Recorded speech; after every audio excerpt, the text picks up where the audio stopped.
Hello and welcome to Chapter 14, Part 2 of the Heart.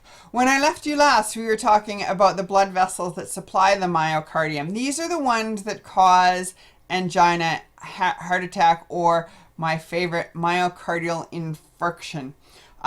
Please realize the coronary arteries come off the aorta, so they are under very high pressure because the aorta has just received all the blood that pumped out of the ventricle. Very high pressure and very delicate veins, plus they're going into a muscle that is contracting. They are spread out, so there's sort of more than one way to feed the heart cells. However, any blockage in this area will result in death of the heart cells in that area. You also have, so coronary takes it there, and it's like said coronary because it looks like a crown, and then cardiac veins pick it up again. Don't worry yourself too much about all these extra ones in terms of, oh, I guess you need to know all these ones. Great cardiac vein. Basically, you need to know that coronary arteries and cardiac veins, they go together. So when you have a coronary, that means there is a blockage in your artery and you're not getting blood to your myocardium, and then your heart doesn't work. Okay, so when we look at valves, realize the valves have one-way flow, and the whole idea is to have it go one way for efficient flow. In terms of how the coronary arteries are fed, the coronary arteries come off of the aorta. They're valves to help them flow and to prevent backflow. I just need you to know that they're valves here to prevent backflow, not to get too technical with this diagram. When you look at how the heart functions, or the contraction of the heart, that's called the cardiac cycle. Cardiac cycle is the series of events during one heartbeat. They have systole and diastole. When we talk about blood pressure, it's systole over diastole. I always remember that as sky over dirt, so S is over D. Systole is the contraction and diastole is the resting phase.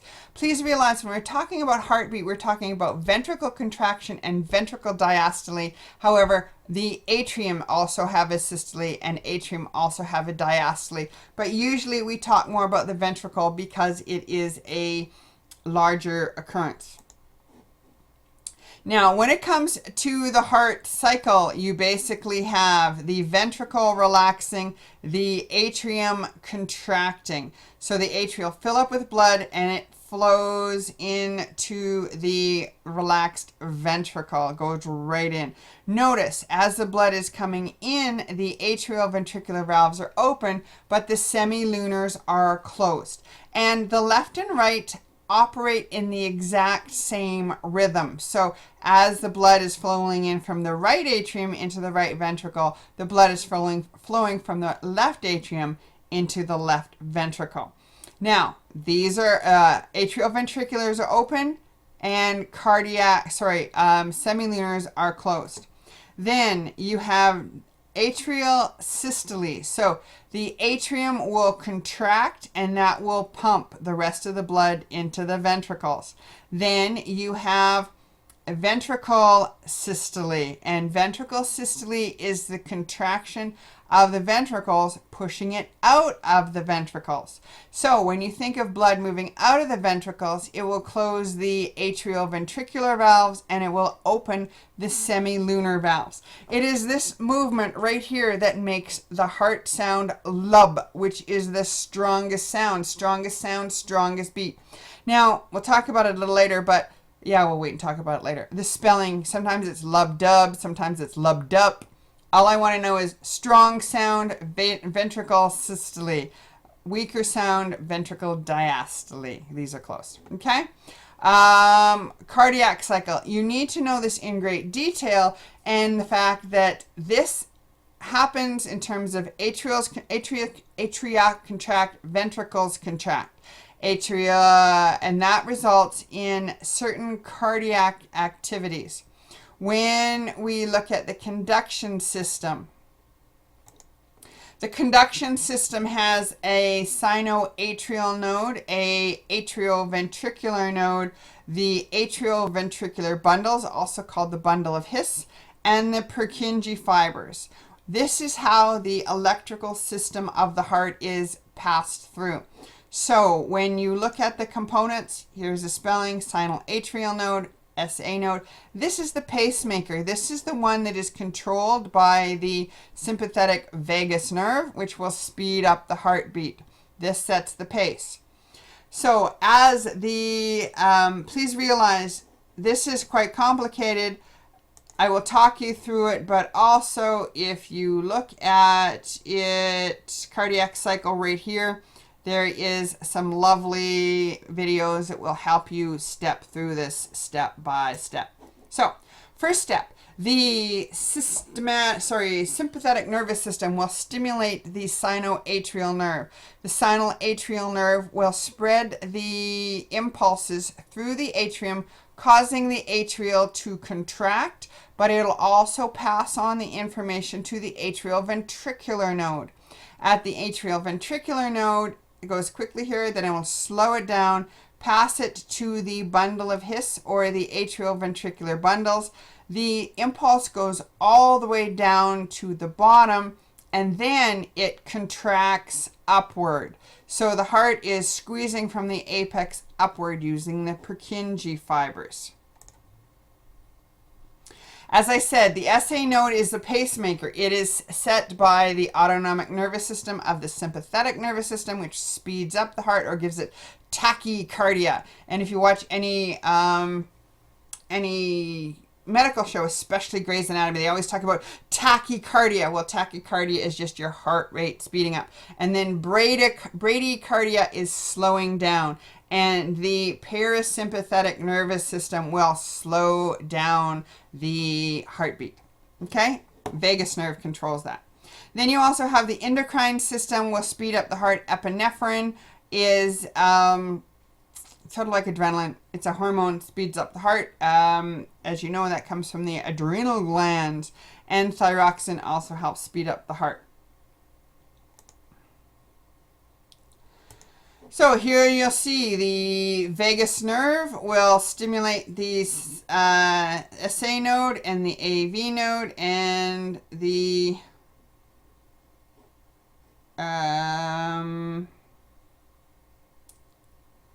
sympathetic ganglia. We talked about the, we don't need to go in that detail. Okay, bradycardia, slowing down, tachy, speeding up. If you think tachy, it's tachy to go fast in the fast lane. So sinus arrhythmia. Arrhythmia means you're not beating regularly. Yes, we were looking at the ECG. Let's look at the ECG right now. The ECG is part of the cardiac cycle. You have atrial depolarization, which means the atria are getting stimulated and they will contract. Then you have the QRS complex. The QRS complex is the ventricle depolarization. Ventricle depolarization also means a ventricle contraction or ventricle systole. This is the largest activity, and this is the largest activity of the heart, which is the contraction of the ventricle. So, problem here in the contraction of the ventricle. Problem, if this isn't normal, there's a problem in the contraction of the ventricle. Then, when the ventricle relaxes and repolarizes, you have the T wave. So, as you take the ECG will determine a normal heartbeat, the conductivity, the average conductivity. It's not just one cell, it's the electrical conductivity of the whole heart. If the P wave is wrong, there's something wrong with the atrial depolarization. If the QRS complex has a change, that means there's something wrong with the Purkinje fibers and the conduction in the ventricle. Then the ventricle repolarization has to do with the relaxation of it. So this will be related to the activities of the SA node and AV node, which is picture which is here somewhere. This one. Okay. there is a beautiful video that links this all together, and that's part of the assignment 6. So the video, cardiac cycle, and conduction, these are beautiful videos to help you link it all together. Okay? And it is important to link it all together. Heart sounds. Now, this is, sometimes the heart sound is described as lub-dub with P's or D's. I don't care how you spell it. Just realize the lub is the strongest sound. The strongest sound has to do with the strongest activity, which is the contraction of the ventricles. When you contract the ventricles, it will cause the atrioventricular valves to close. It's the movement of the fluid beside the atrioventricular valves that cause the lub sound. Dup is a softer sound. Softer sound has to do with the relaxation of the ventricles. If you relax the ventricles, the valves that close will be the pulmonary and aortic valve, classified as the semilunar valves. Those are associated with the DUP, which is also associated with ventricle diastole. Okay, I just want you to know normal, but when you look at heart sounds, when they become normal, the sound that is normal is related to the valves that are closing. One of the most common heart murmurs has to do with the mitral valve wearing out. When the mitral valve wears out, you get a swish sound as opposed to a dup sound. You'll learn about that later on, but that is where the heart murmur comes in. Guess what? I have a video of it on this one. Here we go, heart sounds, and you can listen to the lub-dub, lub-dub, lub-dub, or listen to your own. Get your fancy little stethoscope, or just put your head on someone's chest. You can tell them what you're doing or not. Doesn't matter. It's a fun game. Sometimes people get freaked out when you tell them you're listening to their heart. Okay, please check out these videos. They're very good for the heart because there's a lot of detail here, a little more than this PowerPoint goes into. Okay, now fetal heart circulation. When a baby is born with a hole in the heart, that just means that the heart did not close properly. In the fetal circulation, the lungs don't work, so why take all this effort to send the blood to the lungs? As a result, there is a shortcut here and a shortcut here. This is all outlined beautifully in the video, the fetal heart circulation video. Pay attention to what's going on here. By the time the embryo becomes a fetus at 2 months, the heart bears a close resemblance to what it will look like after the baby's born. But the resemblance is only superficial. On the inside of the heart, things are much different in both form and function. Here's a newborn heart on the left. Let's take a closer look. There's the right atrium, right ventricle, left atrium, and left ventricle. The two major blood vessels are the aorta and the pulmonary artery. The pathway of blood in a newborn heart works like this. Oxygen-poor blood from the body enters the right atrium, then goes to the right ventricle. From the right ventricle, the blood is pumped to the lungs, where it becomes oxygen-rich. Then, the blood flows back to the heart, filling the left atrium, and from there, onto the left ventricle. The left ventricle pumps the oxygen-rich blood through the aorta, which carries it to the rest of the newborn's body. You can see the fetal heart has the same basic components as the newborn heart, but there are a couple important differences.